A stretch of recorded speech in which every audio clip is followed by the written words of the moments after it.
कोयल जब बारी बारी से सब लोगों से पूछ चुकी थी कि आखिर उसकी मदद किसने की थी, तो अब आखिर में उसकी नजर लकी पर जाकर टिक गई थी। वैसे तो उसे लकी से कोई उम्मीद नहीं थी, पर क्योंकि उसने सब लोगों से पूछ लिया था, इसलिए वो सोच रही थी कि वो लकी से भी पूछ ही ले। उसने लकी की ओर देखा और लकी ने भी एक पल उसकी ओर देखकर अपनी नजर नीचे कर ली। अगर वो उससे पूछ भी लेती तो भी लकी का मन नहीं था कि वो अपने मुंह से कुछ बताए। लकी की नजर हटते ही कोयल ने अपने आप से कहा, तो फिर कौन है वो यार जिसने मेरी मदद की है? इतना कहते ही कोयल के कंधे झुक गए थे और उसने अपना सिर नीचे की ओर झुका लिया था। उसे समझ नहीं आ रहा था कि किसे जाकर थैंक यू बोले। थोड़ी देर की इस दिमागी उथल पुथल के बाद आखिरकार उसके दिमाग में एक नाम आया, प्रशांत। उसका नाम जुबान पर आते ही कोयल की आंखों में चमक आ गई थी और उसके कंधे फिर से सीधे हो गए थे। उसने आसपास देखा और पाया कि सिवाय प्रशांत के उसके बाकी सारे दोस्त तो यहीं मौजूद थे। तो इसका मतलब साफ था कि प्रशांत ने ही उसकी मदद की थी और साथ ही उसे यह भी याद था कि उसने प्रशांत को फोन भी किया था। कोयल ने तुरंत अपने पर्स में से फोन निकाला और प्रशांत का नंबर डायल किया। क्या सच में ये प्रशांत नहीं किया? लेकिन उसकी फैमिली का चेतन मित्तल से क्या कांटेक्ट होगा? जब कोयल अपने मन में इन्हीं सब सवालों से जूझ रही थी, प्रशांत ने फोन उठा लिया था। हेलो कोयल, कैसी हो? सब ठीक? प्रशांत ने उधर से भारी सी आवाज में पूछा। हाँ मैं तो ठीक हूँ। अच्छा प्रशांत एक बात बताओ, क्या मोहित का मैटर सॉल्व करने में तुमने मेरी मदद की?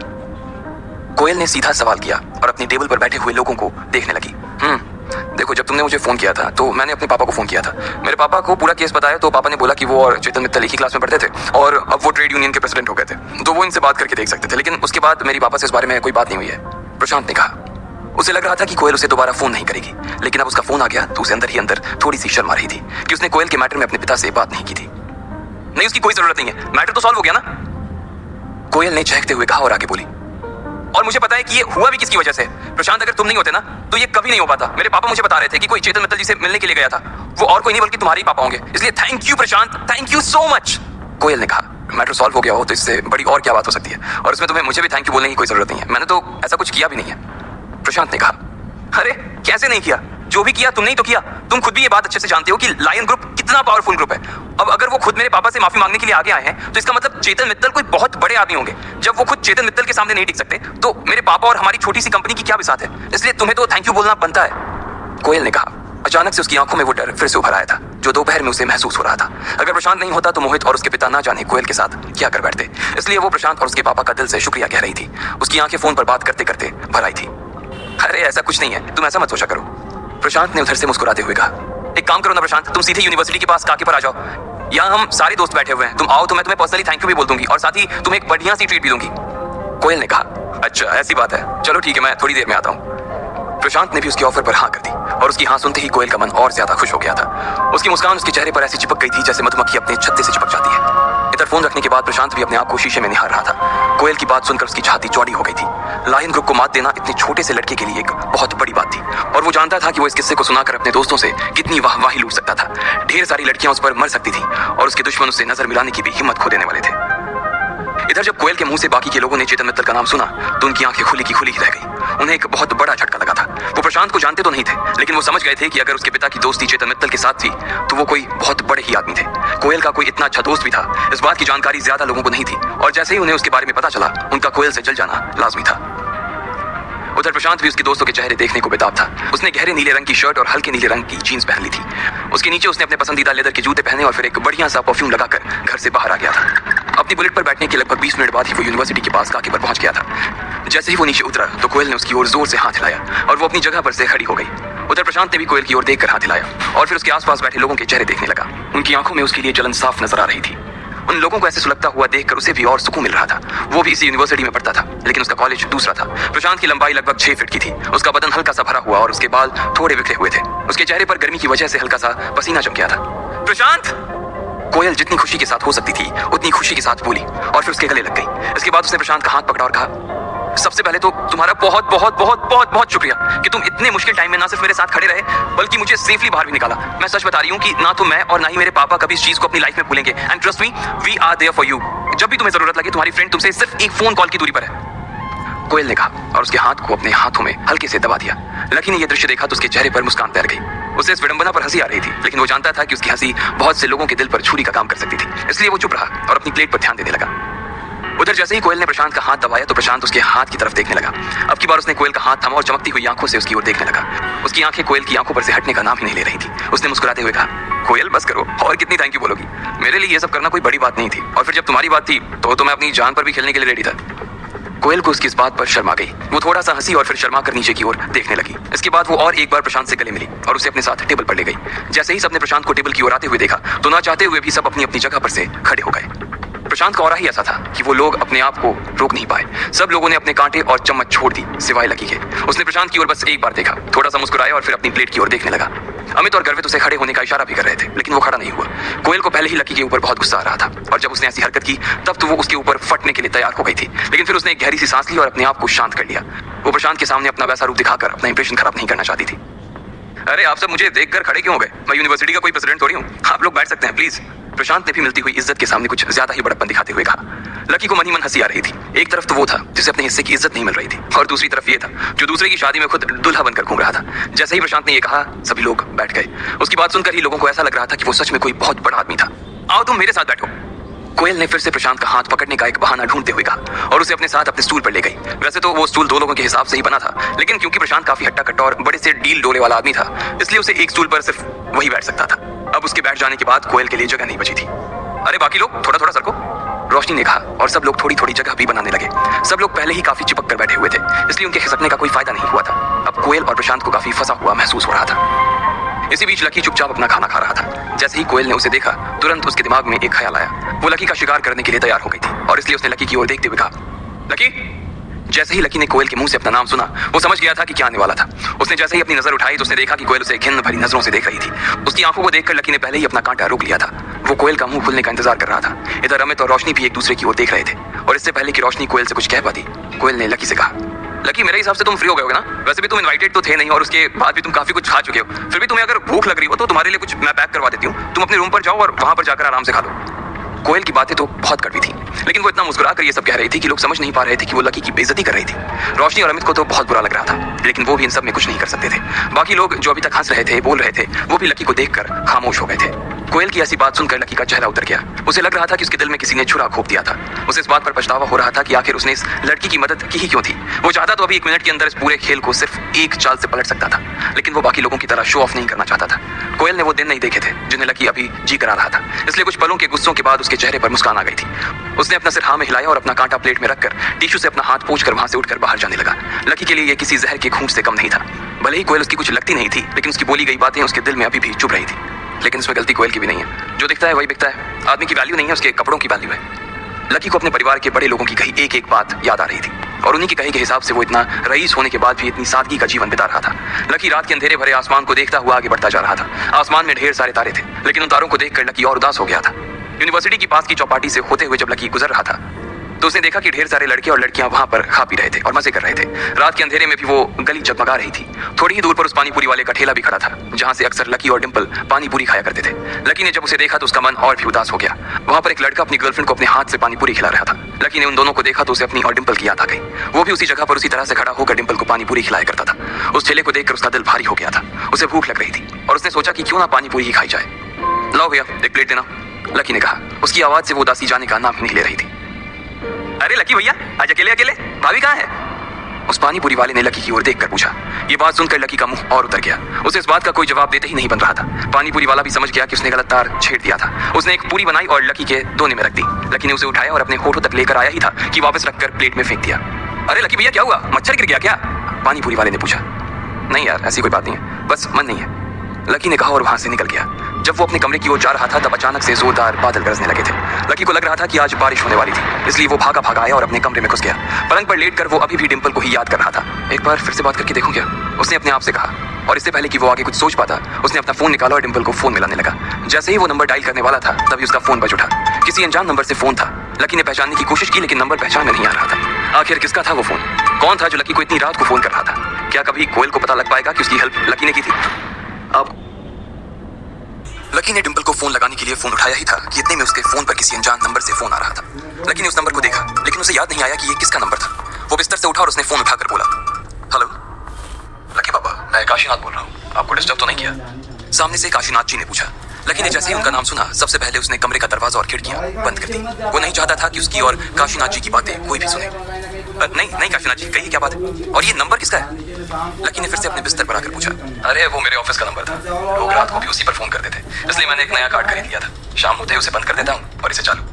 काशीनाथ जी ने मुस्कुराते हुए कहा। लकी ने उनकी बात पर सिर हिलाया और पूछा, जी काशीनाथ जी बताइए, कहिए क्या बात है। लकी बाबा, रुस्तम डांगी का फोन आया था। मैंने जब उसे आज सुबह फोन किया था तो उससे बताया कि आप दिल्ली में ही हैं और करीबी परीक्षा दे रहे हैं। फिर मैंने उसे ये भी बताया कि आपने अभी परसों ही परीक्षा पास भी कर ली है और अब अपने परिवार के सारे पावर्स का आप इस्तेमाल भी कर सकते हैं। ये बात सुनकर रुस्तम ने कहा है कि वो आपसे मिलना चाहता है। काशीनाथ जी ने कहा। ये सुनते ही लकी की भौहें तन गई और उसने पूछा, मुझसे मुझसे क्यों मिलना चाहते हैं। वो क्या है ना कि उसे पता नहीं था कि आप यहीं पर हैं, तो वो एक बार बस आपसे मिलकर आपको देखना चाहता है और अगर आपको किसी भी चीज की जरूरत हो तो आप उसे बता सकते हैं। दिल्ली में उसका अच्छा खासा रौब चलता है। काशीनाथ जी ने कहा, असल में अग्रवाल एंड अग्रवाल फर्म्स का बिजनेस न सिर्फ इंडिया बल्कि बाहर के बहुत से देशों में फैला हुआ था। ये एक बहुत बड़ा ग्रुप था जिसके अंदर 1 लाख से भी ज्यादा लोग काम करते थे। लेकिन लकी की परिवार की रीत ही यही थी कि जब तक कोई भी आदमी परीक्षा को पास नहीं करता तब तक उसे बिजनेस का दारोमदार नहीं बनाया जा सकता था। ठीक है, मैं मिल लूंगा उनसे, लकी ने कहा। वो वैसे भी बहुत सीधा और साधारण सा आदमी था और इतने सालों बाद अपनी कंपनी के लोगों से मिलना उसके लिए कुछ नया होने वाला था। ठीक है, तो मैं उसे फोन कर देता हूँ, वो कल सुबह ही आपसे मिलने के लिए आपके कॉलेज पहुंच जाएगा।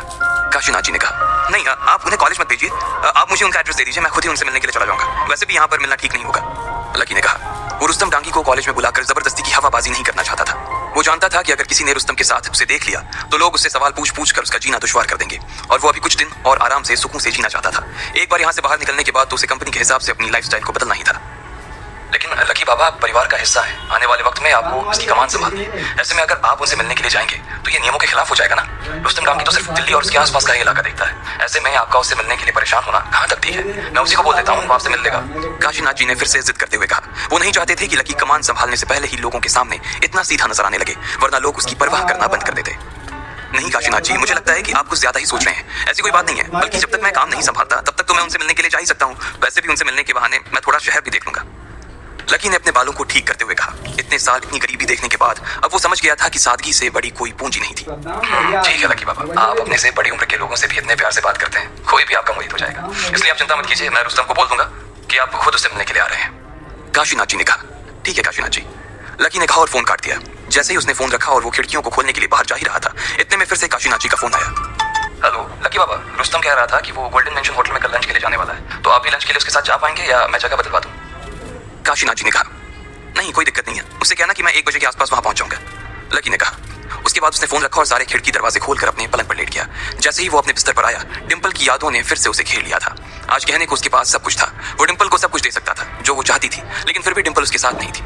लकी को अपने लिए नहीं बल्कि डिंपल के लिए बुरा लग रहा था। वो सोच रहा था कि अगर उसने परीक्षा को कुछ दिन पहले ही पार कर लिया होता तो आज शायद डिंपल उसके साथ होती। उसने फिर से अपना फोन उठाया और डिंपल का नंबर निकालने लगा। लेकिन मैं क्या कहूं उससे, लकी ने अपने आप से पूछा। जब काफी देर तक उसे कोई जवाब नहीं मिला तो उसने फोन को वापस रख दिया और अपनी आंखों को बंद करके लेट गया। लकी को कब नींद आ गई उसे पता नहीं चला। जब थोड़ी देर बाद उसे कमरे में किसी के आने की आवाजें सुनाई दी तब उसकी नींद खुली और उसने देखा कि अमित, प्रीतम और गर्वित वापस आ गए थे। वो तीनों आपस में कुछ बातें कर रहे थे और बातों में वो इतना मशगूल थे कि वो भूल गए थे कि लकी अपने बिस्तर पर सो रहा था।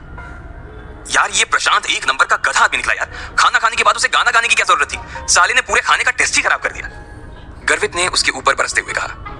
हाँ, और लाड साहब यहाँ तक भी नहीं माने। भाई पता है कि जब बारिश हो रही है तो मत जाओ ना, लेकिन इतनी बारिश में कोयल को पीछे बिठाकर पूरे देश में अपनी बुलेट से पटाखे फोड़ने हैं, हद है, प्रीतम ने कहा और बॉटल में से पानी पीने लगा। हाँ ठीक है, अब और कितनी गालियां दोगे उसे, पूरे रास्ते इतनी गालियां दी, पेट नहीं भरा। उधर देखो लकी सो रहा है, इसलिए उसे परेशान मत करो, अमित ने कहा और लकी की ओर देखने लगा। उसकी आंखें आधी खुली और आधी बंद थी। गर्वित और प्रीतम फ्रेश होने के लिए चले गए और अमित भी अपना तौलिया लेकर उनके पीछे पीछे हो लिया।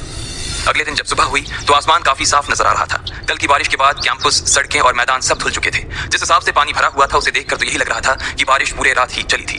दूसरी और तीसरी क्लास के ब्रेक के बीच जब लकी ने थोड़ी देर सुस्ताने के लिए अपना सिर बेंच पर टिकाया ही था कि अमित भागा भागा उसकी क्लास में घुसा और लकी को झटकते हुए उठाते हुए बोला, लकी कोयल के साथ गड़बड़ हो गई। अच्छा, अब क्या हो गया उसके साथ? पास बैठे ही गर्वित ने कहा।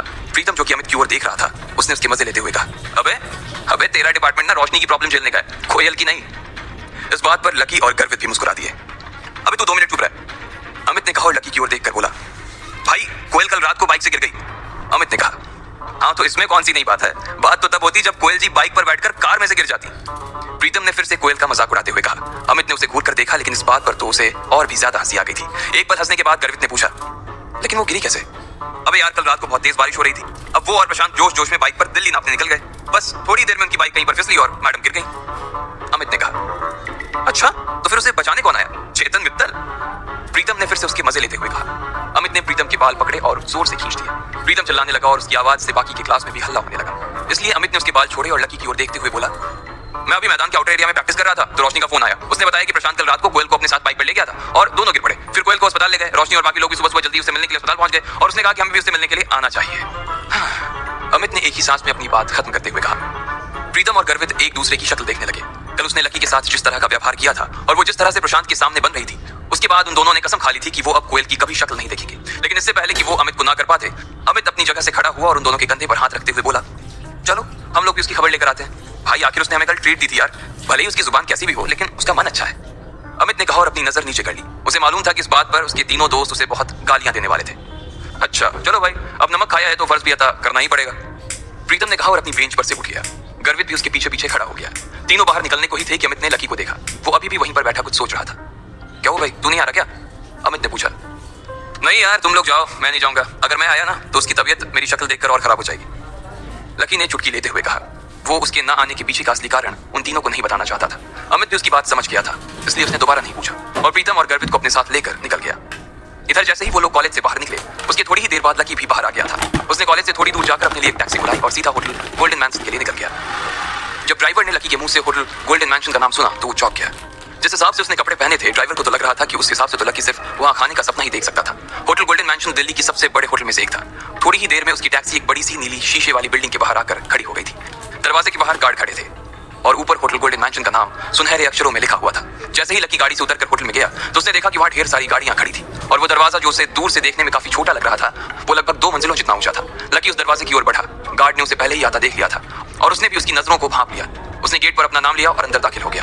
अंदर जाते ही उसने देखा कि वहां एक बड़ा सा झूमर लटका हुआ था और फर्श पर महंगा मार्बल लगा हुआ था। आसपास चारों ओर खुशबूदार माहौल था। सब लोगों ने वहां सूट बूट पहन रखे थे और लकी अपनी चप्पल में ही उठकर चला आया था। वो बिना इधर उधर की चकाचौंध पर ध्यान दिए सीधा लिफ्ट की ओर चला गया। उसने अपना फोन निकाला और देखा उसमें लिखा था कि उसे कमरा नंबर 888 में जाना था। लकी ने फिर से अपना फोन जेब में रखा और जैसे ही वो लिफ्ट का दरवाजा बंद करने के लिए बटन दबाने ही वाला था कि उसने देखा कि एक सुंदर सी लड़की उसकी दिशा में बढ़ती चली आ रही थी। वो उसे हाथ से लिफ्ट को रोकने का इशारा भी कर रही थी। लकी ने बटन पर से तो अपना हाथ हटा लिया था, लेकिन वो उस लड़की पर से अपनी नजर नहीं हटा पा रहा था। वो वाकई बला की खूबसूरत थी। जैसे जैसे वो पास आई, लकी ने देखा कि उसका चेहरा गोल और पलकें बड़ी बड़ी थी। उसकी शक्ल से ही वो काफी उत्साह में नजर आ रही थी। उसने नीले रंग का ब्लेजर पहना हुआ था और नीले रंग की ट्राउजर। उसके गले में एक छोटा सा डायमंड का नेकलेस भी था। वो लड़की लिफ्ट में घुसी और लकी से थोड़ी सी दूरी पर जाकर खड़ी हो गई। लकी भले ही उसका चेहरा नहीं देख पा रहा था, लेकिन उसकी नजर उस पर से हटने का नाम ही नहीं ले रही थी। एक्सक्यूज मी, तुम्हारा प्रॉब्लम क्या है? घूर क्यों रहे हो? उस लड़की ने लकी को फटकारते हुए कहा। नहीं कुछ नहीं, आई एम सॉरी, लकी ने अपनी नजर नीचे करते हुए कहा। लेकिन उसकी नजर बाज आने का नाम ही नहीं ले रही थी और वो वापस उसकी गर्दन पर टिकी जा रही थी। लकी अब उसकी कमर तक आते बालों को देख रहा था। क्या देख रहे हो? नॉनसेंस, लड़की ने फिर से पलटकर कहा। उसे एहसास हो गया था कि लकी की नजरें अभी भी उसी के ऊपर टिकी हुई थी। इस बार उसकी आवाज सुनकर लकी के दिल की धड़कन बढ़ गई थी। उसकी सांसें तेजी से ऊपर नीचे होने लगी थी और अचानक ही उसे एहसास हुआ कि उसकी नाक में से खून बहना शुरू हो गया था। लकी ने जोर से सांस खींची और अपना सिर ऊपर की ओर उठा लिया। लड़की ने उसे इस तरह देखा और बोली, ओह शिट, तुम्हारे होठों पर खून लगा हुआ है, रुमाल नहीं है क्या? साफ करो इसे। उस लड़की ने नाक भौं सिकोड़ते हुए कहा। इससे पहले कि लकी अपनी जेब से रुमाल निकालता, उसे अपनी नाक में खुजली सी महसूस हुई और अगले ही पल छींक आ गई। इससे पहले कि वो अपने हाथ से अपने नाक को ढक पाता, सामने खड़ी लड़की की सफेद शर्ट पर उसके थूक के कुछ छींटे लग चुके थे। ओह माय गॉड, तुम! लड़की ने अपनी शर्ट पर लगे धब्बे को देखा तो उसका दिमाग खराब हो गया। आई एम सॉरी, लकी ने हड़बड़ाते हुए कहा और अपनी जेब से रुमाल निकाला और उसकी शर्ट पर लगे खून को पोंछने लगा। लेकिन इसी बीच लकी का हाथ गलती से लड़की के सीने पर चला गया। लकी को भी इस बात का एहसास हो गया था कि जल्दबाजी में उससे गलती हो गई थी और वो लड़की भी उसे घूर कर देख रही थी। तुम्हारी इतनी हिम्मत कैसे हुई, साले ठरकी कहीं के? लड़की ने गुस्से में कहा और लकी को पीछे की ओर धक्का दे दिया। लकी की पीठ पर चोट लगी और इतने में लिफ्ट भी रुक गई। वो लड़की उसे गुस्से से देखी जा रही थी। नहीं, मुझसे गलती, मैं तो बस फोन। इससे पहले कि लकी आगे कुछ कहता, वो लड़की जोर से चिल्लाने लगी, सिक्योरिटी! ये सुनते ही लकी के कान खड़े हो गए थे। उसने देखा कि 2 गार्ड भागे भागे उसकी ओर आ रहे थे। उन 2 गार्ड्स को आते हुए देखकर वो घबरा गया था। अब आगे क्या होने वाला था? क्या लकी अपनी इस हरकत की वजह से जेल जाने वाला था या फिर रुस्तम डांगी उसे बचा लेगा? आपको क्या लगता है, क्या होंगे इन सभी सवालों के जवाब? लकी की छींक की वजह से उस लड़की का शर्ट खून से सन गया था। सफेद रंग के सूती शर्ट के ऊपर खून के धब्बे गिरकर फैल गए थे। लेकिन लड़की के मन में मलाल इस बात का नहीं था कि उसकी शर्ट पर खून फैल गया था। उसे मलाल इस बात का था कि लकी ने उसके साथ छेड़खानी की थी। इससे पहले कि लकी उसे अपनी ओर से कुछ समझा पाता, उस लड़की ने सिक्योरिटी को बुला लिया था। लिफ्ट खड़ी थी और वो लड़की लिफ्ट के बाहर आ गई थी। लकी भी उसे समझाने के लिए उसके पीछे पीछे बाहर आ गया था, लेकिन तब तक 2 गार्ड उसकी दिशा में आए और उसे पकड़ लिया। क्या हुआ मैडम, क्या बात है? एक गार्ड ने उस लड़की से पूछा।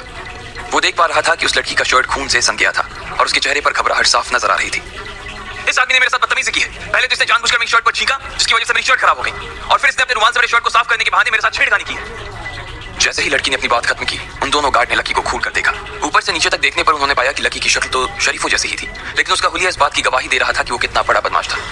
क्या रे, बहुत लड़कियां छेड़ रहा है, कहां से आया तू और घुसने कैसे दिया तेरे को अंदर? एक गार्ड ने उसकी बाजू को कसकर पकड़ा। लकी को समझ नहीं आ रहा था कि वो क्या करे। सुनिए, आप गलत समझ रही हैं। मैं कोई बदमाश नहीं हूँ और ना ही मैं आपके साथ कोई बदतमीजी कर रहा था। लेकिन जैसे ही आपने मुझे डांटा, मुझे अपनी गलती का एहसास हो गया था। वो तो अचानक पता नहीं कैसे मेरी नाक से खून निकल आने लगा और फिर उसमें ईचिंग हुई और मुझे छींक आ गई। आप जैसा समझ रही हैं वैसा आदमी नहीं हूं मैं। इससे पहले कि लकी अपनी बात पूरी कर पाता, उस लड़की ने बीच में ही उसकी बात को काटते हुए कहा, अच्छा, ऐसा सोच भी मत देना कि तुम इंग्लिश बोलकर बच जाओगे। जो तुमने किया है ना, उसके बाद तुम बच नहीं पाओगे। मैं अभी पुलिस को कॉल करूंगी और फिर वो तुम्हें अपनी भाषा में समझाएंगे। जैसे ही उस लड़की ने पुलिस का नाम लिया, लकी के साथ साथ दोनों गार्ड के भी कान खड़े हो गए। वो ये देख पा रहे थे कि लड़की को बहुत गुस्सा आ रहा था और पुलिस के पास जाने का उसका अधिकार भी था।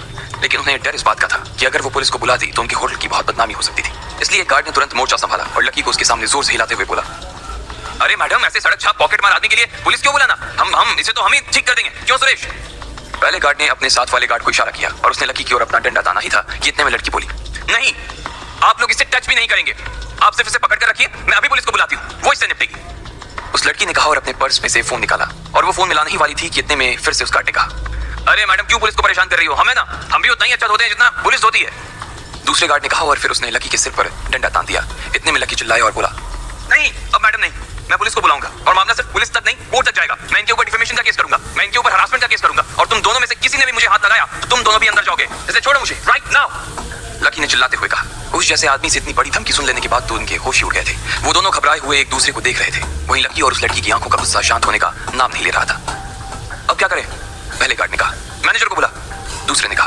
पहले ने तुरंत अपनी जेब से वॉकी निकाला और चालू किया। लकी और वो लड़की दोनों ही उस गार्ड को देखने लगे। इससे पहले कि मैनेजर लाइन पर आता, एक साथ लकी और उस लड़की का फोन बज उठा। हेलो, जी हाँ सर, मैं होटल आ गई हूँ, लेकिन सर एक बदतमीज आदमी की वजह से मेरे कपड़े खराब हो गए हैं। लड़की ने लकी को घूर कर देखा और कहा, हाँ मैं भी आ रहा हूँ, बस एक मैडम है, उन्हें थोड़ी सी मिसअंडरस्टैंडिंग हो गई है, वो शॉर्ट आउट कर रहा हूँ, बस आ ही रहा हूँ उसको करके। लकी ने कहा और दोनों ने एक वक्त में ही फोन रखा। लड़की के लिए अब वहां रुकना और इस बहस में पड़ना बहुत भारी हो गया था। उसकी एक बहुत जरूरी मीटिंग थी और उसके लिए वो लेट हो रही थी। इसलिए लड़की ने लकी को देखा और बोली, आज तुम्हें मेरी मीटिंग ने बचा लिया, लेकिन तुम चिंता मत करो, मीटिंग हो जाने के बाद मैं तुम्हें बताऊंगी कि मैं कौन हूँ। उस लड़की ने सिर्फ इतना कहा और लकी का एक फोटो खींच लिया। इससे पहले कि वो अपना चेहरा ढक पाता, उसकी आंखों के सामने फ्लैश चमक चुका था। लड़की ने फोन अपने पर्स में डाला और वहां से निकल गई। लकी ने उसे देखा और फिर अपनी शर्ट ठीक की। दोनों गार्ड अभी भी वहीं खड़े थे। लकी ने एक से पूछा, ये रूम नंबर 888 किस तरफ है? उसका सवाल सुनते ही उस गार्ड का मुंह खुला का खुला रह गया था। उसने बड़ी बड़ी आंखों से लकी को देखा और पूछा, आपको 888 में जाना है? लकी ने हाँ में गर्दन हिलाई। सर 888 उस तरफ है, उस गार्ड ने इशारे से बताया और लकी अपनी दाई ओर मुड़कर आगे बढ़ने लगा। जैसे ही वो जाने वाला था, वो गार्ड पीछे से बोला, सॉरी सर, मुझसे गलती हो गई सर। लकी ने उस गार्ड को देखा और फिर अपने कंधे मुचका दिए। उसे समझ नहीं आ रहा था कि वो आदमी अभी उसके ऊपर डंडा चलाने वाला था। अचानक उससे वो माफी क्यों मांग रहा था? जब लकी को कुछ समझ नहीं आया तो वो अपना सिर खुजाते हुए वहां से निकल गया।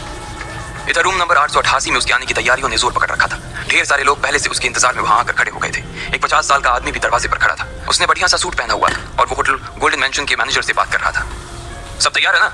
मैनेजर ने उसकी बात सुनी और बोला, जी सर, आप चिंता न करें, जैसा आपने बोला था वैसा का वैसा हमने सारा अरेंजमेंट करके दिया है। रुस्तम सर ने जो भी लिखवाया था वो सभी लंच के लिए बनवाया गया है। रुस्तम सर तो वैसे भी हमारे लिए बहुत खास है, उनके आने भर से ही हमें बहुत अच्छा लगता है। ठीक है, हमारे गेस्ट आने वाले हैं तो आप जरा, उस आदमी ने कहा और जनरल मैनेजर उसका इशारा समझ गया। वहां से वो निकल चुका था। जैसे ही मैनेजर वहां से निकला, वो लड़की वहां आकर खड़ी हो गई। ये वही लड़की थी जिसके लंबे लंबे बाल थे और जिसने नीले रंग का ब्लेजर पहना हुआ था। उसने जब रुस्तम डांगी को देखा तो वो सीधा भागकर उसके पास गई और बोली, सॉरी सर, एक्चुअली मैं थोड़ा लेट हो गई हूँ, वो क्या है ना। इससे पहले कि वो लड़की आगे कुछ बोल पाती, डांगी ने उसकी बात को बीच में काटते हुए बोला, उधर बैठ जाओ, तुम्हारी किस्मत आज अच्छी है कि लक्ष्मण सर अभी तक आए नहीं है। अगर वो पहले पहुंच गए होते तो आज तुम्हारी वजह से मेरा सारा इंप्रेशन खराब हो जाता। वो लड़की उसकी ओर देखकर मुस्कुराई और शर्मिंदगी से एक कोने में जाकर बैठ गई। इधर रुस्तम डांगी खुद दरवाजे के बाहर खड़ा होकर लकी के खाने का इंतजार कर रहा था। उसे बहुत बेचैनी हो रही थी। जैसे ही उसने घूमकर अपनी दाईं ओर देखा तो उसने पाया कि एक लड़का ऐसे ही साधारण से कपड़ों और चप्पलों में उसकी ओर चला आ रहा था। रुस्तम उसे देखते ही समझ गया था कि ये कोई और नहीं बल्कि लकी ही था। वो तुरंत उसकी दिशा में आगे बढ़ा और उसने सामने झुकते हुए उसका अभिवादन करते हुए बोला, आइए लक्ष्मण सर, आइए, मैं रुस्तम डांगी। लकी ने उनकी ओर देखा और मुस्कुराकर उनसे हाथ मिलाने लगा। इसके बाद रुस्तम के पीछे पीछे वो कमरा नंबर 888 में दाखिल हो गया। लकी ने देखा कि वहां पर जो लोग बैठे थे वो दिल्ली के सबसे बड़े लोगों में से कुछ थे। उनकी शक्लें और उनकी कपड़े ही उनकी सारी कहानी बयां कर रहे थे। ये सब लोग वो हैं सर जो हमारी कंपनी अग्रवाल एंड अग्रवाल के लिए काम करते हैं, सारे टॉप ऑफिशियल्स हैं। रुस्तम ने कहा और फिर लकी को सबसे मिलवाते हुए बोला, ये हमारे अग्रवाल परिवार के सबसे बड़े बेटे लक्ष्मण लाल अग्रवाल, आपका स्वागत है सर। सभी लोगों ने एक ही सुर में कहा। उस लड़की ने जैसे ही लकी को वहां खड़ा देखा तो उसका परिचय सुना तो उसके पैरों के नीचे से जमीन खिसक गई। उसने अपने पूरे सपने में भी ये नहीं सोचा था कि उसके ऊपर खून छींकने वाला कोई और नहीं बल्कि उसके बॉस का भी बॉस होगा। आज तो उस लड़की को नींद ही नहीं आने वाली थी। उसे ऐसा लग रहा था कि उसका ब्लड प्रेशर बढ़ गया था और उसका दिल कभी भी धड़कना बंद कर सकता था। इधर लकी ने भी इतनी भीड़ में उस लड़की को दूर से ही देख लिया था। उसे भी इस बात की उम्मीद नहीं थी कि उन दोनों की मुलाकात इतनी जल्दी और इस कमरे में होने वाली थी। लकी को अपने जहन में सिर्फ एक बात ही याद आ रही थी कि वक्त बदलते देर नहीं लगती। लकी ने बाकी लोगों से नजरें मिलाने से पहले एक बार और उस लड़की को देखा। उसे मालूम था कि वो थोड़ा सा बदतमीज हो रहा था, लेकिन वो जानता था कि अब की बार वो लड़की उसके देखने से भी उसे कुछ नहीं कहने वाली थी। लेकिन अगले ही पल लकी को लगा कि वो कुछ गलत कर रहा था। और इसलिए उसने अपनी नजर उस लड़की से हटाकर बाकी के लोगों पर टिका दी। प्लीज आप लोग सब बैठ जाइए प्लीज, लकी ने बहुत ही शांत स्वर में कहा। सर आप भी प्लीज बैठिए, रुस्तम ने कहा और लकी को उस लड़की के पास ही लगी सीट पर बैठाने के लिए ऑफर कर दिया। उसके हाथ का इशारा देखते ही लकी के मन में ढेर सारे सवाल उभरने लगे थे। जब रुस्तम ने देखा कि वो लड़की की ओर सवालिया निगाहों से देख रहा था तो वो बीच में आया और बोला, सर ये हमारी कंपनी की इंफॉर्मेशन डिपार्टमेंट की डायरेक्टर है रागिनी दत्ता। जैसे ही उसका नाम लिया गया रागिनी लकी को देखकर मुस्कुराने लगी। हालांकि उसकी मुस्कान देखकर ही लकी समझ गया था कि वो काफी फीकी थी, उसमें लकी के लिए काफी घबराहट थी, लेकिन अब ऐसी गड़बड़ाहट देखने की लकी को आदत हो चुकी थी, इसलिए उसे इस चीज से कोई फर्क नहीं पड़ रहा था। सर आप जरा सबसे पहले इसे चखिए, ये मैंने खुद अपने हाथों से आपके लिए बनाया है। रुस्तम ने लकी के सामने एक प्लेट पर कश्मीरी पुलाव परोसते हुए कहा। अच्छा, लकी ने कहा और एक चम्मच से उस प्लेट में रखी डिशेस का थोड़ा सा हिस्सा लेकर अपने मुंह में डाल दिया। जैसे ही उसका जायका उसके मुंह में खुला, लकी का दिल कुतुब मीनार पर चढ़ गया था। उसने बहुत सालों बाद इतना कुछ अच्छा खाया था। खाना पेट के अंदर चला गया था, लेकिन उसका जायका उसके मुंह में ही रह गया था। लकी के चखने के बाद जब बाकी के लोगों ने भी उसे चखा तो उनके मुंह में रुस्तम की करछी सी छाप उभर आई। जायका ऐसा खुला कि सबके मुंह से बाहर निकल गया। उसके बाद तो जमकर लोगों ने खाना खाया कि पूछो मत। ऐसा लग रहा था कि सब लोग पिछले जन्म से ही भूखे चले आ रहे थे। खाने के आगे सब लोग अपने ओहदे, अपने पद, अपने पते, अपने जात और अपना नाम तक भूल गए थे। इतना जमकर खाना खाया गया कि किसी की बर्तन के अंदर कुछ भी बाकी नहीं रह गया था। लकी ने भी आज न जाने कितने दिनों बाद जमकर खाया था। सालों के बाद आज उसका पेट फुल हो गया था। सर आपका हो गया या कुछ और मंगवाऊं? रुस्तम ने प्यार से पूछा। वो लकी को देखकर ही समझ गया था कि आज उसे खाने में मजा ही आ गया था। नहीं, मेरा पेट तो भर गया है, लकी ने कहा। ठीक है सर आइए, तो मैं आपको आराम करवाने के लिए थोड़ी देर रेस्ट हाउस में ले जाता हूँ, रुस्तम ने कहा। वो भी लकी के इस जमीन से जुड़े एटीट्यूड से काफी इंप्रेस हो गया था। उसे लग रहा था कि रातों रात ढेर सारी दौलत मिल जाने के बाद लकी के पैर जमीन पर टिकने वाले नहीं थे। लेकिन जब उसने लकी को देखा और इतनी देर में जितनी भी बार उससे बात की तो उसने यही पाया कि लकी जड़ों से जुड़ा हुआ नौजवान था। वो कोई हवा में उड़ने वाले लड़कों में से नहीं था जो अपने साथ अपना सब कुछ उड़ा देते थे। लकी जड़ों का आदमी था, इसलिए सब कुछ जोड़े रखता था। नहीं, उसकी कोई जरूरत नहीं है, लकी ने शर्माते हुए कहा। उसे दोपहर में सोने की आदत नहीं थी। उधर रागिनी ने जब लकी को ऐसे शर्माते देखा तो उसे हंसी आ गई। उसे लग रहा था कि इतना बड़ा आदमी होने के बाद भी लकी काफी क्यूट था। लकी के मना करने के बाद सब लोग वहीं बैठ गए थे और लकी की ओर देख रहे थे। लकी ने टेबल पर रखी प्लेटों को देखा और कुछ सोचने लगा। इसके बाद उसने अपना फोन निकाला तो देखा कि 1:30 बज गए थे। जैसे ही लकी ने घड़ी में टाइम देखा सब लोग चौंक गए। उन्हें ऐसा लग रहा था कि उनसे कोई गलती हो गई थी।